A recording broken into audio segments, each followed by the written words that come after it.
I just want to win football games. Oh, God. How are you, Tom Coughlin? 15 interceptions in 6 games.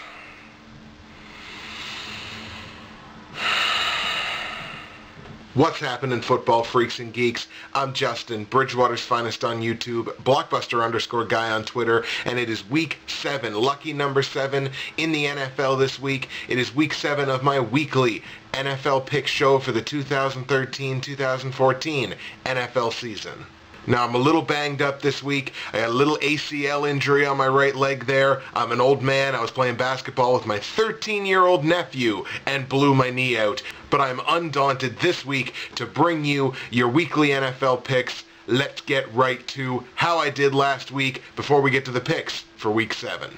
So we'll start with the top 2 over-under one more time like we usually do. It was another week where I just went Splitsville. I was 1-1 against the spread, and I was 1-1 over-under in week 6.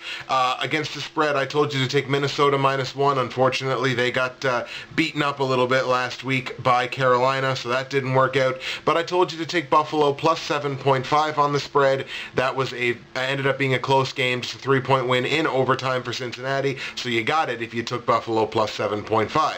On the over-under, I told you to take Denver-Jacksonville over 53. That was a little bit of a sweater. It ended up 54. I also told you to take over 41 points on the Jets-Pittsburgh game. Unfortunately, that didn't work out. I knew it had the potential there to be a defensive struggle. Unfortunately, that's how it ended up, so you didn't end up getting that one. 1-1 against the spread, 1-1 over-under. Against the spread this year, I am only 6-6, and over-under, I still have a losing record of 5-7. Overall, 11-13 on the year.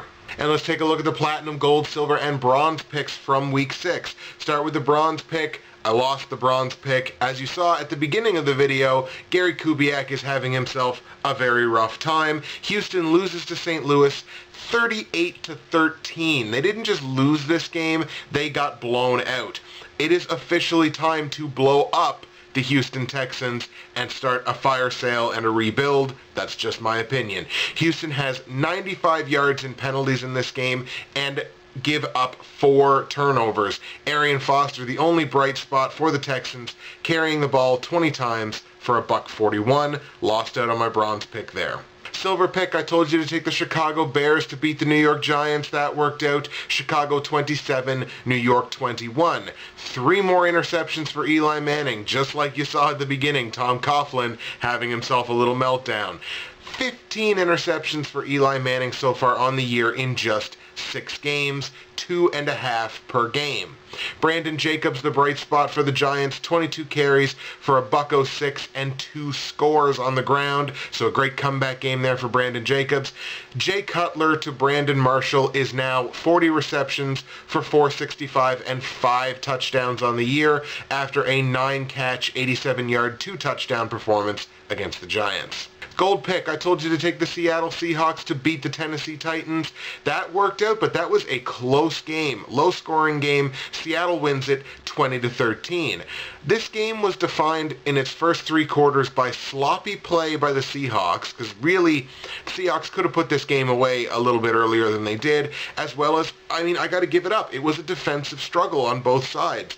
13 of this game's 33 points were scored in the 4th quarter. Marshawn Lynch, beast mode, leads the way for the Seahawks. 2 short yardage touchdowns and 155 all-purpose yards. Marshawn Lynch is, as advertised, he is a beast. And the platinum pick, I told you to take the Kansas City Chiefs, the rolling Kansas City Chiefs, to beat the Oakland Raiders. Oakland had won their last 6 games in Kansas City. That is no more. KC beats Oakland 24-7 in front of a Guinness Book of World Records loudest crowd to ever attend an outdoor sporting event. Very, very cool. Kansas City outscored Oakland 17-0 in the second half of this game, and on their way to scoring 24 points unanswered after Oakland took a 7-0 lead.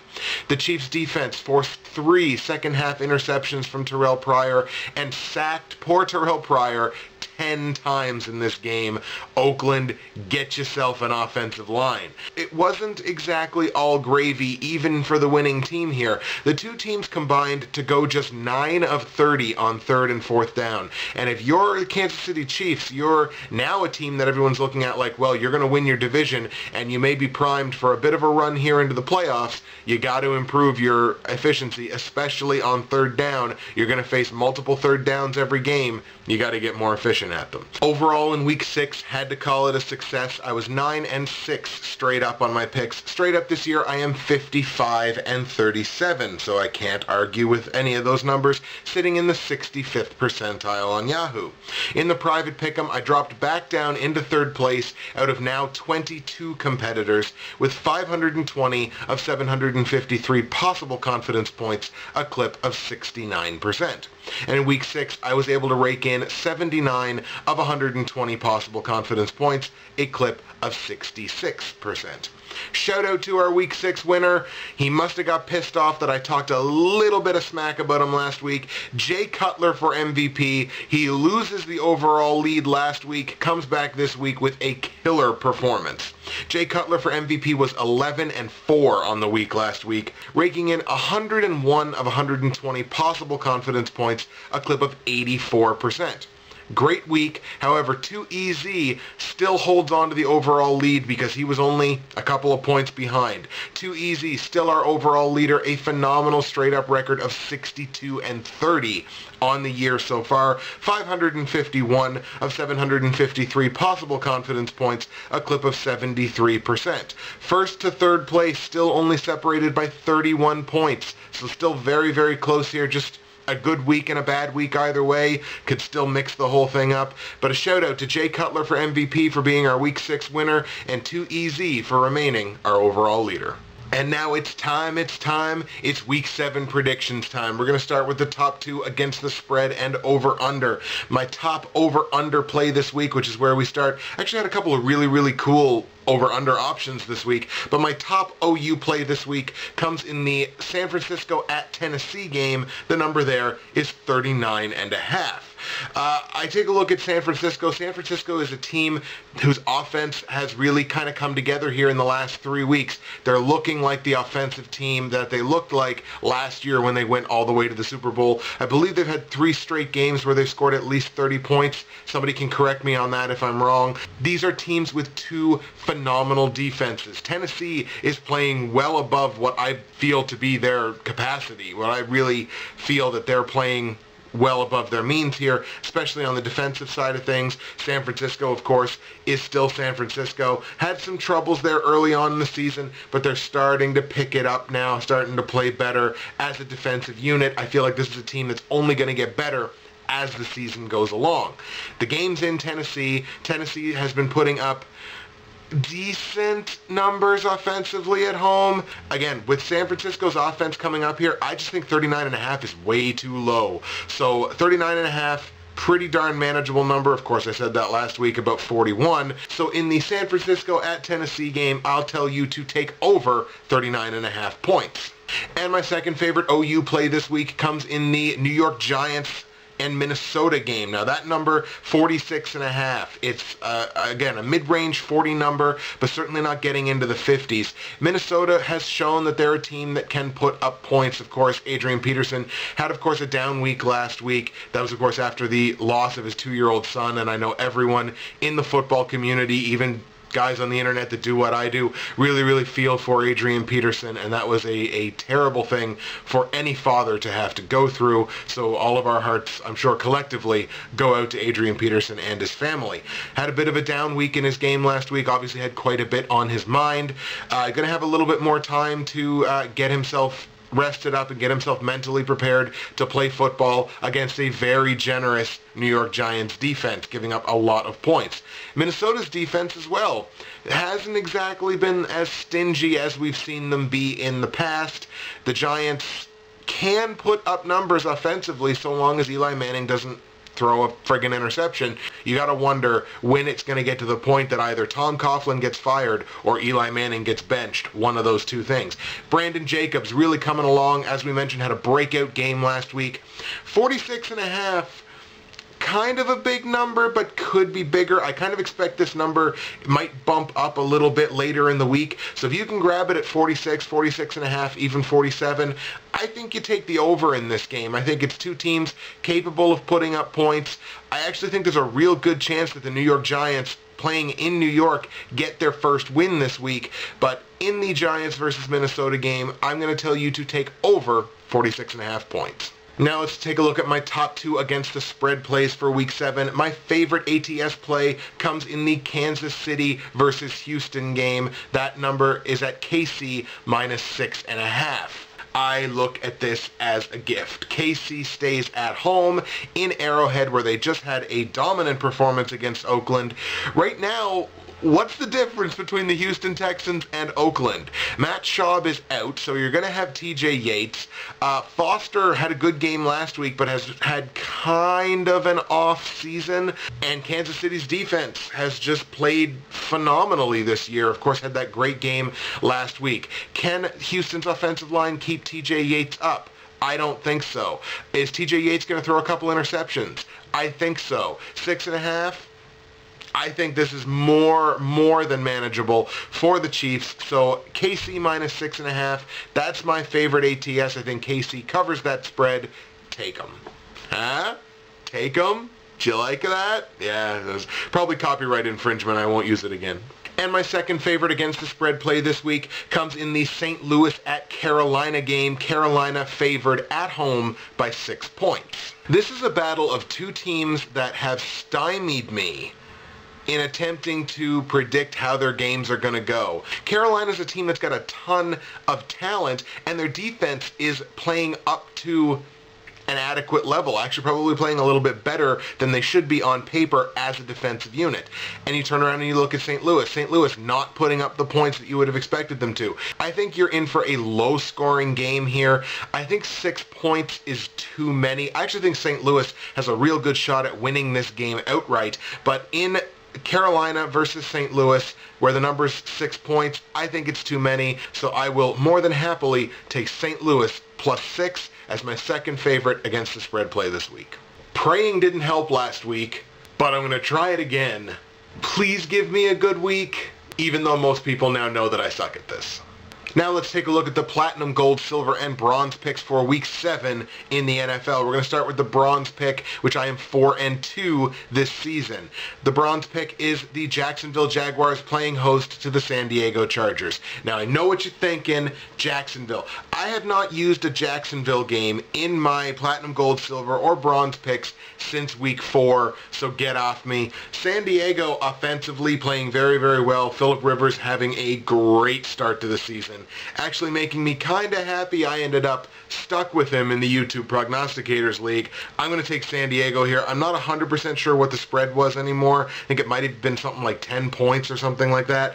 I think San Diego covers it, whatever the spread ends up being. San Diego beats Jacksonville in Jacksonville for the bronze pick. My silver pick, where I am 5-1 this year, the New York Jets playing host to the New England Patriots, the great battle of the AFC East. New England scored an insane come-from-behind win last week against New Orleans. I really thought the Saints had that game, but then again, Tom Brady gonna Tom Brady. Again, with virtually no-name receivers, with Shane Vereen not in the lineup, New England finds a way to do it. Stephen Ridley finally breaks out. I turn around and I look at the Jets. You know, they lost to Pittsburgh. I don't think this is going to end well for old Sexy Rexy.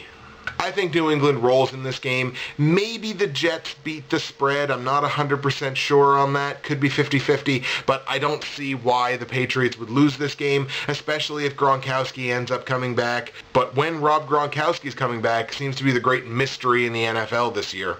With or without Gronk, I think New England just finds ways to win. All they do is win, and all they're going to do this week is win in New York. So take the Patriots to beat the Jets in New York for the silver pick.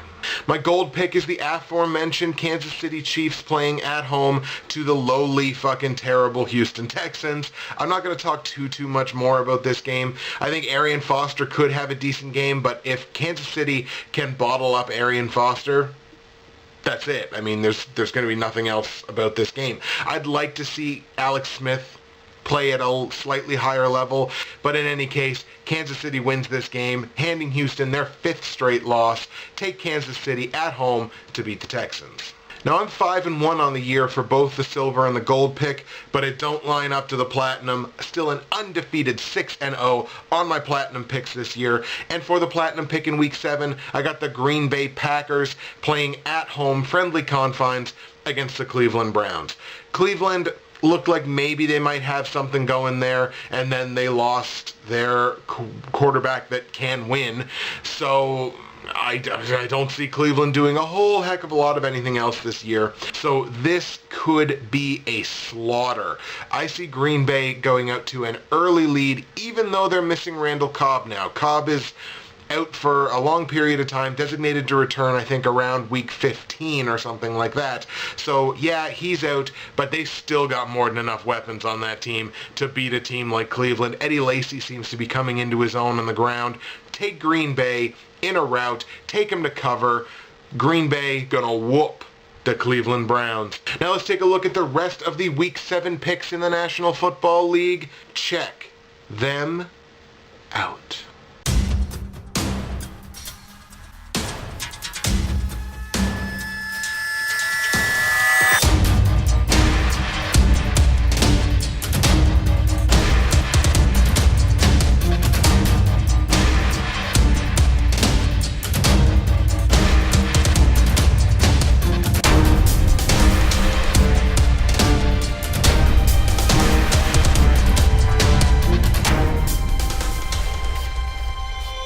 That's the Week 7 show for you folks. Comments, hate, and love in the comments section below. You know where they go. I think I'm just going to give you a little bit of an update here on my fantasy football teams. I like to do this every other week. First league I want to tell you about, I currently sit at an undefeated 6-0. This is a league I was in last year, got renewed this year.